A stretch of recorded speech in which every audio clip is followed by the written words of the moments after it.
Hello, I'm William Longfellow, and welcome to Let's Play Super Mario Kart. Today I'll be racing the Special Cup with Bowser here, who's a heavyweight with the highest top speed in the game, along with Donkey Kong Jr.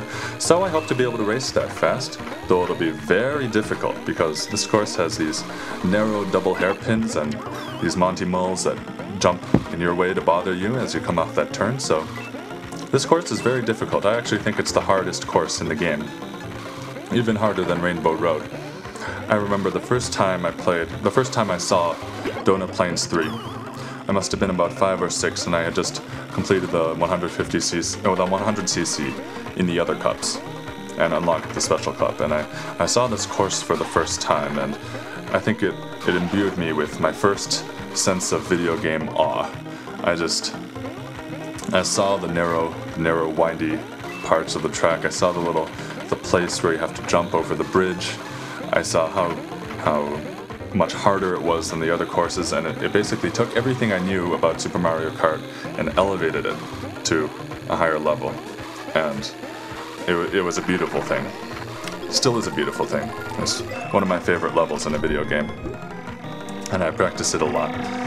You can see the fruits of my labor in the videos I made a few months ago of me speedrunning the 150cc with Tiny Bowser and Tiny Donkey Kong. I think I practiced this course more than any other, so I've gotten decent at it with them. I usually like to get about 14-second laps with full-size Bowser here, but not a terrible thing. This is usually fast enough to beat the computers. What you can do where you really gain on the computers in that course is the final S-curve before the finish line, because the computers take a real long way around, and you can just sort of go in the center of the S without turning very much. And here we have another Koopa Beach course, which presents the same sort of idea, where you have the shallow water that's very difficult to traverse without losing a lot of speed. And I can't say I've really totally figured this course out. In other words, I can't really gain distance on the computers on here, but what I do, at least in the shallow areas, is I do the same thing. I drift, and then I let go of the accelerator as I drift. And I think the combination of those two allows me to maintain some speed coming off the shallows and into the land. The difficulty here is making that drift onto that area is very difficult with the pools of deep water and the cheap that serve as the obstacles in the shallow water. So sometimes what I do is I just go straight like that. I lose the speed, but I don't get into an accident, which would be much worse. And here's a trick. Because of the way the finish line turns, it's actually a bit faster to do that.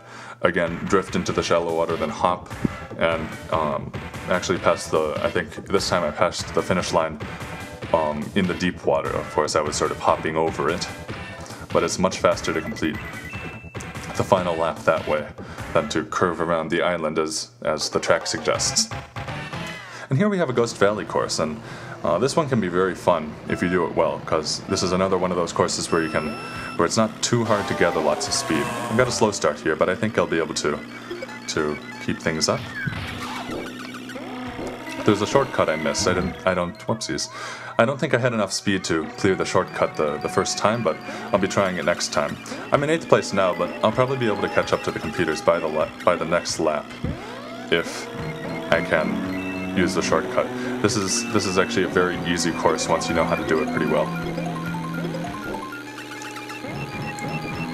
The feather is the item that's sort of suggested for these shortcuts, but I usually take them without. Because the feather, I like to start just funky things with the way you drift and turn. And I think it's a little bit faster to just hop over it. Especially in the 150cc with Bowser, who's by far fast enough to be able to clear that type of jump without any trouble. I actually discovered a cute little trick at the beginning of this course that you can do.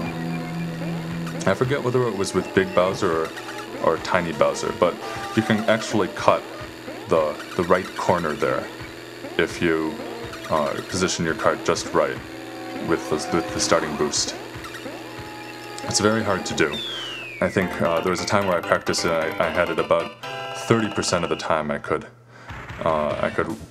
actually jump over and like behind the breakable blocks and over the bottomless pit to reach the other side of the track there. I don't know if it really saves much time. It's a very cool trick, at least. I hope to be able to do it consistently sometime. And here we have Vanilla Lake. This course is a bit of a pain.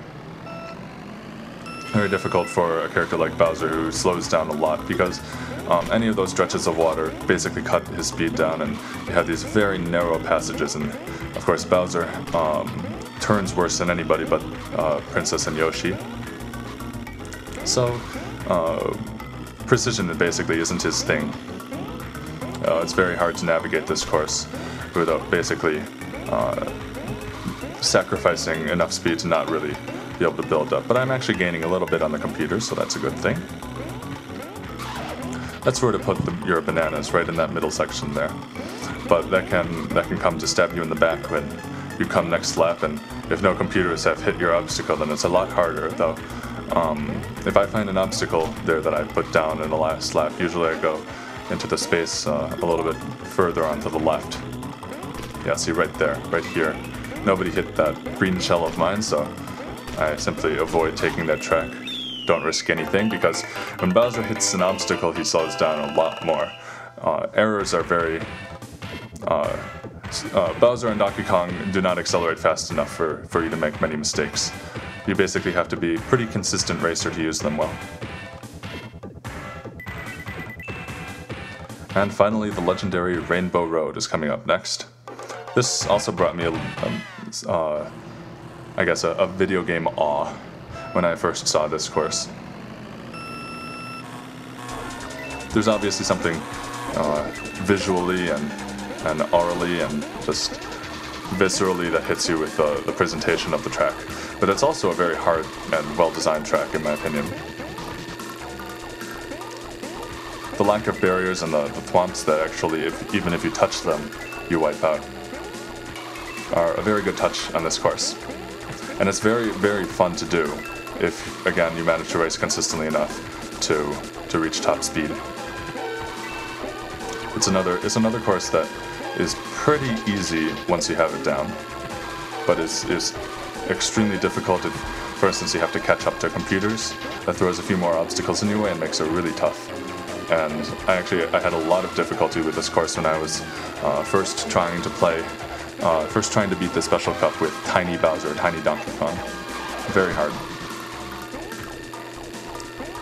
What you can do with these thwomps actually is, if you have a feather, you can't really use it in any other way but jumping over the thwomps. So I usually jump over the thwomps right here. And because there's no genuine height perception in this game, even if the thwomps are in midair, you can feather and be safe from them. And that's generally what I do, because you never know when a thwomp's going to fall down, so you don't want to race under them. And you're safe if you use the feather right there. So it can be a lifesaver, especially, for instance, if you're on the last lap and you very much need to keep alive. That 22-second lap looks like a bit of an eyesore right there. But I raced fast enough in the other laps to be able to keep it up. And that's the trick, being able to race fast enough in overall so that the game can forgive your mistakes if you make them. And so there goes the Special Cup. Next time I'll be racing the Mushroom Cup with a tiny character, so I hope to see you there. Thanks for watching.